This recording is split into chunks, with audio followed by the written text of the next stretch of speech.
Hi was నేను మీ ayurvedic doctor Premanandam. So చూడండి, నేను మీకు ఈరోజు ఈ వీడియో ద్వారా చాలామంది యుక్త వయసు రాగానే అంగాన్ని ఊపి ఊపి చివరకు లేవకుండా చేసుకుంటారు. అంటే అధికంగా అస్త్రప్రయోగం చేసి కరెక్టు మ్యారేజ్ అయ్యే టైం వరకు అంగం అనేది లేవకుండా అయిపోవడం చాలామందిలో చూస్తూ ఉంటాము.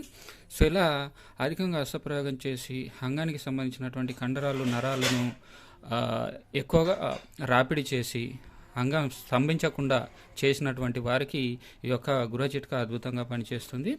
మీరు వీడియోలో చూస్తున్నటువంటివి దూలగొండి వేర్లు. దూలగొండి మొక్క వేర్లను తీసుకువచ్చి ఎండించి తర్వాత వాటిని భద్రంగా పెట్టుకోవాలి. ఇలా సానారాతి పైన కాస్తంత ఈ మేకమూత్రంలో అరగదీసి ఆ యొక్క పేస్ట్ను రోజు రాత్రి పడుకోవడానికి ముందుగా అంగానికి అప్లై చేసి నెక్స్ట్ డే మార్నింగ్ కడిగేసుకుంటూ ఉండాలి.